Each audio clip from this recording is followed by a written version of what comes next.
Alright, hey folks, how's it going? Today we're going to be playing two games at once, Lab Rational Thinking and Flying Crowbar Factory Simulator 2022, both by the Thinky Collective. So this is actually the second time I've recorded this video, sadly, because OBS, for whatever reason, decided to change my microphone settings so it wasn't picking anything up.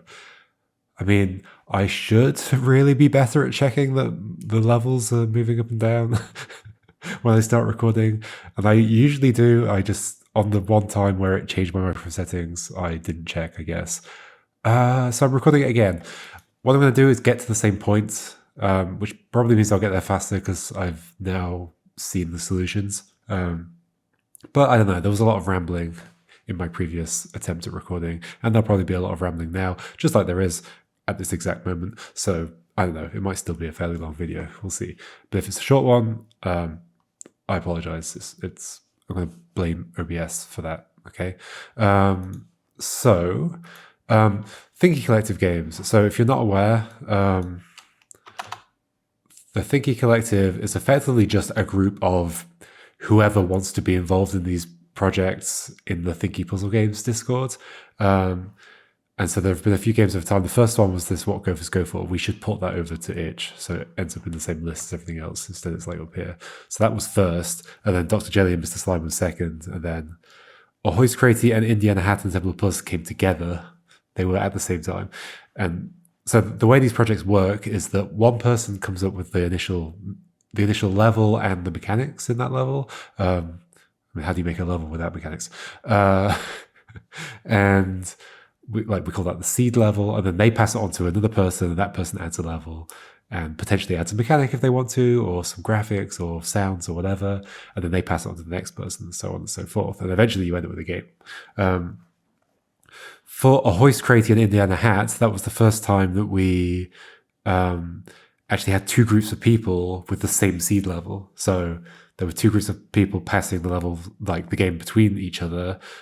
So we ended up with two games at the end of it, which is interesting to see what happens, right? Like you can see the first level in these two images looks the same, ish, like same layout, but graphically they look different because the two groups changed them in different ways. And it's interesting to see how they diverge. For Conveyor Confusion, which is the one that I kicked off, I was very experimental and gave myself lots and lots of work to deal with because I decided it would be fun to do an open world one where I did split everything into two groups, but then I merged all of the things together at the end of it, which meant also merging mechanics and figuring out how to get mechanics to interact with each other and stuff.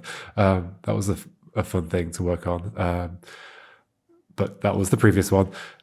Now, this year, we've got Lab Rational Thinking and Flying Crowbar Factory Simulator 2022, which is like a Hoist Crate and Indiana Hat. One seed level, you can see it in the image, and two groups, and we ended up with two games at the end of it. The fun thing about these is that they went with a different style of game. Like the rest of the games were very Sokoban-y, whereas this is more of a kind of, it's a little bit of a programming game in the sense. Like you set some things up and then hit play. But let's see how they diverge from each other. Obviously, I've already seen a bit of them already. So Lab Rational Thinking is the one that I contributed to. So my level is in here. It's towards the end. It's quite a tough one. I don't know if I'll remember the solution to my own level. Like I can roughly remember the ideas. I know the trick that I was trying to force.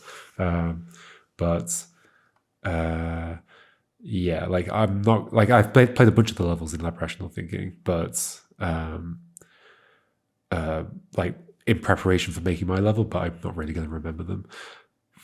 Flying Crowbar's Factory Simulator, I've played the beginning of it just for my previous attempt at recording this, so that's all.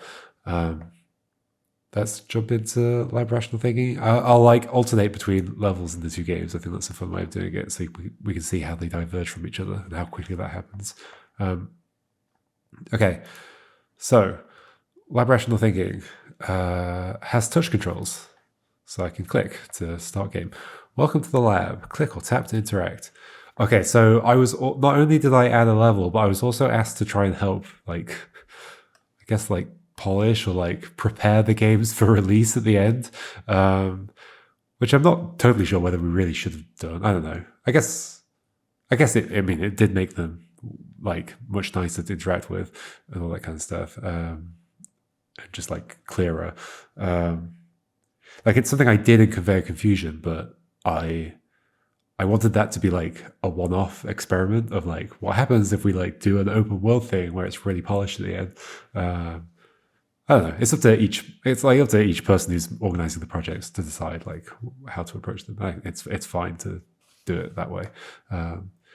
I just don't want. I don't want it to become the standard. Like every single Thinky Collective project becomes something that we like expect to polish or do something really fancy with at the end. Anyway, there was a little polish here, so I set up the tutorials in this section. So we just had a thing saying click and touch to interact. So my hope is that somebody would like just click wherever, and then it says press the green play button to start the experiment. Because before I did this, it told you all the instructions before you'd seen anything, and I thought that was a little bit confusing. If at that point you click play before seeing that message, you don't get that message. So like it cuts that out. Anyway, so we'll press play. I think I added the green border. I'm pretty sure I added the green border, but like not in the polish, like when I added my level. While the experiment is running, you can use the buttons at the top left to pause and stop. So this like is a tutorial that pops up while it's playing, and you can test that, oh yeah, I can pause and I can stop and I can play it again. And as we're learning, so the mouse seems to like move by itself once we hit play, and it kind of pushed a box onto what looks like maybe a button, and went to a hole at the end of it. Okay, so now we hit play on this one, see what happens. Oh, the mouse turned back. Oh, we get a little tutorial telling us that. Oh no, the mouse turned left and went back the way it came. That's more of the tutorials that I added. So we like hit stop, and it says try pressing on the empty space in front of the button to place a turn tile there. So it's saying click on this space here. Hopefully that's clear. I don't know. And we've placed a turn tile. We can place turn tiles anywhere, but for this level, that is where we want to place it. And that turns the mouse right and goes that way. Okay, let's switch over to the other game. Not continue, new game. Cool. Welcome to the Flying Crowbar Factory Design Interface. Oh yeah, so no mouse controls here. I'm going to keep doing that where I try and click. So the other game has mouse controls. This one doesn't. I think for reasons of like the interface would have been really weird. I think this game goes in odd directions that make the clicking interface not the same really. Remember our motto, crowbars always turn counterclockwise. Sure. Use the arrow keys to move the cursor and press X to control the simulation. Yep. So, same first level. If I press play, the crowbar moves forward. It's cool that the crowbar, like the way the crowbar points tells you which way it will turn by default. Press X to access the toolbox. Press X again to place a turn tile. Try placing one right before the button. So, similar tutorials, just not with the changes that I made to the other one where they like appeared while playing. And so the other difference here is that to place things, you have to press on the space that you want to place, and then your cursor moves over to that toolbox on the right, and you can select a thing and place it. But this is the same second level. So I guess there were 2 seed levels for this particular Thinky Collective project, because I think they changed from now on. Okay, so back to lab rational thinking. Press the blue buttons to select different simulation speeds. Click. Okay. So yeah, there's these blue buttons at the top, which play a nice little note. I was trying to remember if like I added the notes or if that was already like that. I do like having notes on things that are sequential like that. It might not have been me. I won't take credit for that. Like in the source code of the game, people wrote down what they did. I may have written down what I did. Anyway, so this was nice. I do think like this game needed a bit more tutorialization about what's even happening. Like the buttons going on the boxes going on the buttons, opening the door. Because this is the first level where there's multiple buttons, and we don't really know yet that you have to press all the buttons in order to open the trapdoor to go into the hole. I guess you can figure it out through experimentation, but this is a cute little one where you have to like circle around for each one, because we want to push the thing onto the button, but we want to turn, not push it off. So we want to turn just before the button. So we do that each time. And I think that works. Does that work? Oh yeah, so the simulation speed thing at the top changes how fast it's going to play.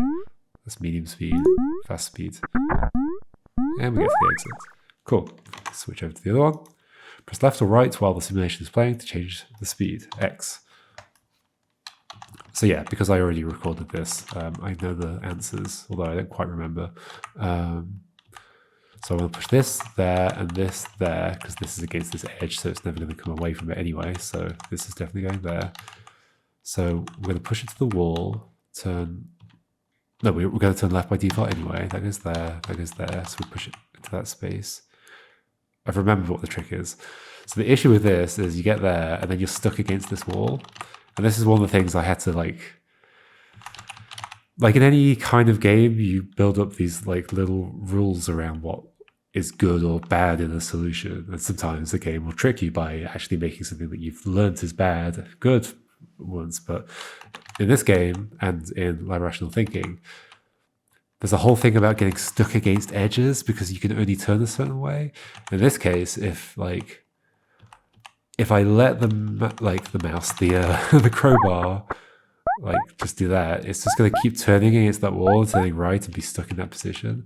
So you would think okay, so now I need to turn. But then at that point, it's like, okay, what am I doing then? Turning right then? How does that help? Turning right then? Or coming back down here? That doesn't help. Nothing helps. So then I realized that I need to... What did I realize? Okay, so what happens is, I think, oh, okay, maybe I need to put this box on here first. So I'm turn right, right, right, put that there. And sure enough, that gets us, to put this box in position as well. But then this is in the way, this turn tile, for getting back down to the exit. So what I realized eventually is I put the thing there, and I turn in that space instead of in that middle column. And there we go. Oh yeah, I can change speed as it's playing by pressing left and right in this game. Switch over to the other one. Cool. One detail I did add to this is this was my attempt to try and make the turning a bit clearer, but it's much worse than the crowbar direction. It's the little markings on the wall. I just figured by having a asymmetric marking, it might help just internalize the direction you move. Because it kind of, to me, I don't know, it kind of looks like a leftwards marking. The bright part of the wall is to the left when you hit the wall. So yeah, I just thought it might help that stick in your head when you're playing it. I don't know, because leftwards is the normal turning direction when you hit a wall and when you hit other obstacles, which is going to come up in this puzzle. So yes. So we want to get this onto here because this is against the right-hand wall, so it's never coming away. So that has to be on that button. So the intuition is okay, so I'll make sure never happens that I never push that box off that button. But if you try and do that, you realize it doesn't really work because to get this over here, we need to at least move it rightwards. How do we do that? Maybe we turn around, go up here. But now we realize well, first of all, I can't leave it in that position because I can't place a turn tile here because that's where the exit is. So then it's against the wall and that's not good. Okay, so maybe I need to bring it down first. So I do this and go that way. Cool, now we're taking it down. So the earliest I can turn is here. So that leaves the box in this position. If we play, leaves the box there. But then I can't turn on that space because there's this X. So this is introducing the X for the first time, so I can't turn there. So I guess I have to leave it further down. But either way,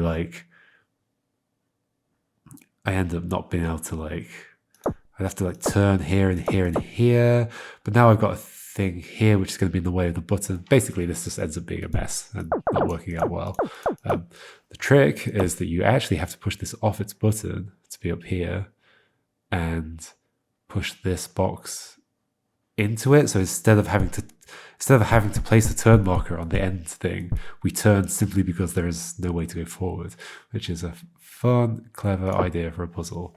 whoever designed this. Well done. Goes around here, goes here. So that's going to hit the thing. We're going to turn left, turn right there and there.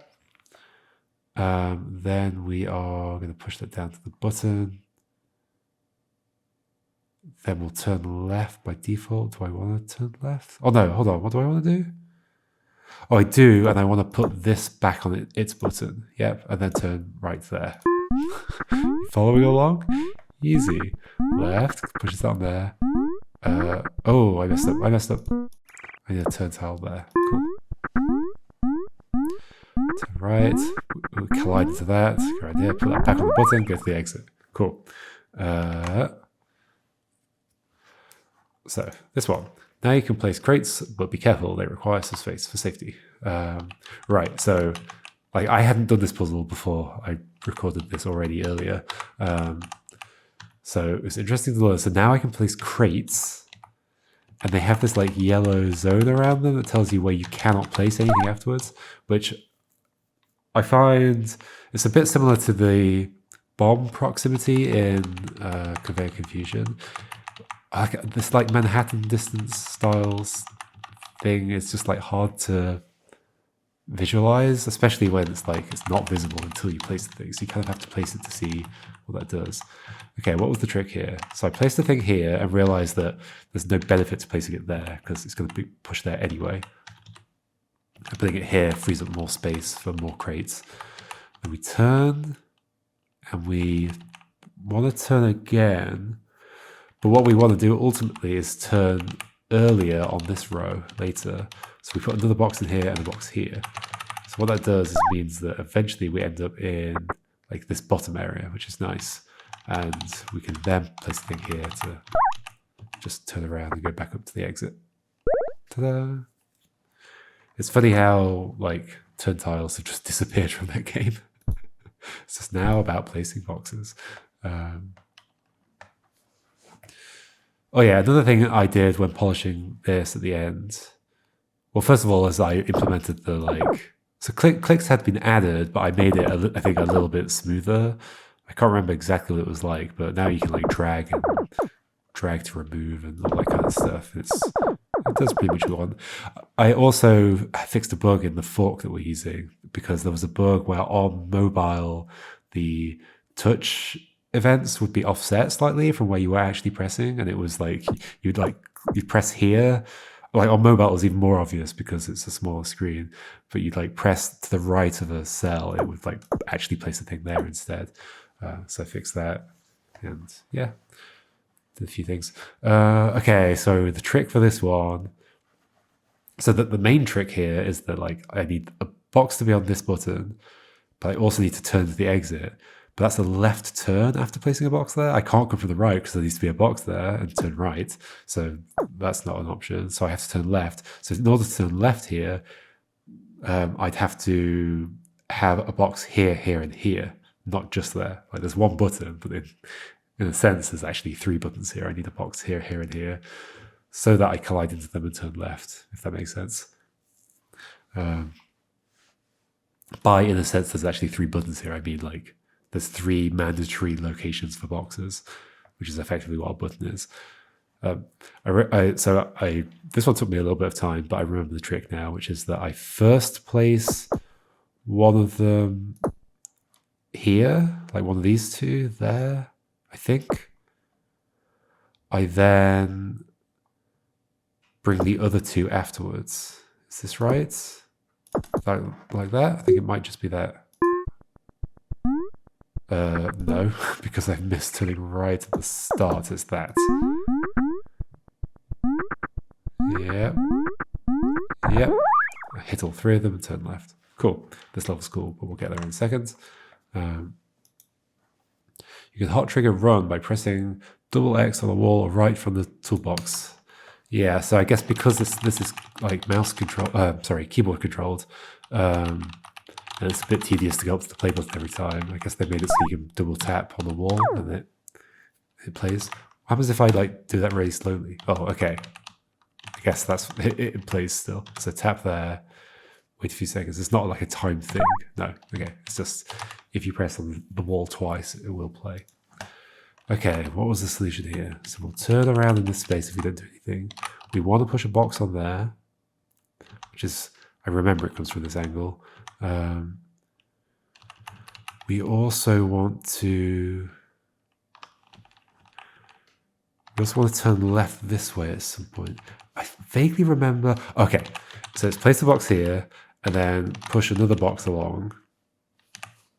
And that places that box in this column so that when we push it and that both up, we turn on that row. So the boxes are in position and we're on the right row. So I think that just works with everything that I've done. Speed up. And so that way I turn left in that area, push those both up, turn left, end up there. Cool. Over to this one. So this is a cool one because the setup is just like the box is next to the button, but because the box is next to the button, I can't turn in front of the button to avoid pushing it off. So like if I just play, it's just going to push the box off and it's stuck against the wall. That's a nice setup. So instead we have to do some careful like pushing it over to the side. Let's push it there, come around this way, push it up and go right. So now we want to end up in this column. So maybe we do this like that. I need to kind of see what happens now. So push it along, it's there. Turn right, turn right, turn right. Okay, it's in the right row. Now we'll push it along. Okay, so we need one there. We need one there, go up. So that will turn, go down this way. Also, I think I want, because at this point I won't come down this way to the exit. I think I want, okay, how does it go? Like this, like this, like this. Bring these down. I'll bring that like that. So then I'll pass over the exit later and earlier. So I'll pass over the exit. Oh no, I'm wrong. Maybe that? No, not at all. Hold on. So from there, I need to push that. Now like that, okay. No.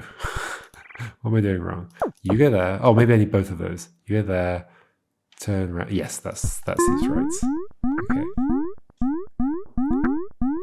It's in the right row, turn on there, door's open. I think I'll end up back to the door. Yes, I will. Cool. Okay, so that's all I have done so far. I've not solved this one yet. So we'll do one more on Flying Crowbar and then we'll end. Silly OBS, changing my microphone settings, so I had to record twice. Especially when I'm like at the moment, I'm really pressed for time. So anyway, you can press escape to access level select. Okay, that's something we don't tutorialize in the other one. Okay, I remember solving this and like actually it ended up being solved faster than I expected.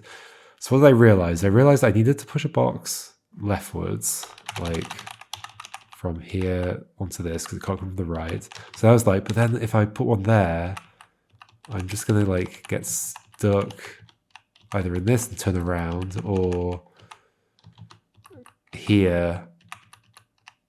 I think one of the things I tried was that, and then tried to figure out how to bring a box, because after this I'd have to bring a different crate back into the middle, but I wouldn't be able to, because maybe I would if I, no. I have to do it there, but then I would never be able to push that leftwards. So like, I don't think there's any way of bringing a crate back into the middle to push left. Then I realized though, that it could be this crate, because I'm pushing that against this crate.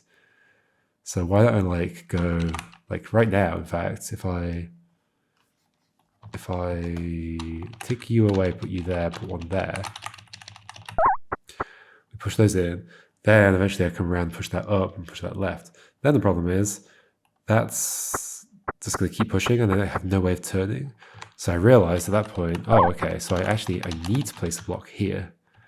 So what does that mean? That means something.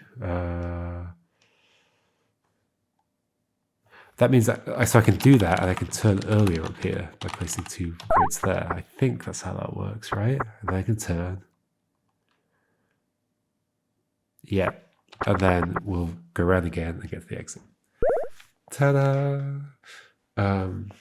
Yes, very neat. I actually like there have been discussions about like how like difficult these puzzles are, especially with the kind of gameplay it is, and like you have to kind of imagine what's going to happen. It's kind of got like a similar thing to Railbound, where like you're placing a bunch of things and then pressing play, and keeping track of what's going to happen is tough. But so far, I'm finding them quite enjoyable to solve. So that may become less true as they just become more and more complicated, as is probably expected. But yeah, okay, we will leave it here. We are at that level and that level for the 2 games, and we'll continue next time. Go play it for yourself, and then come back next time. All right, goodbye.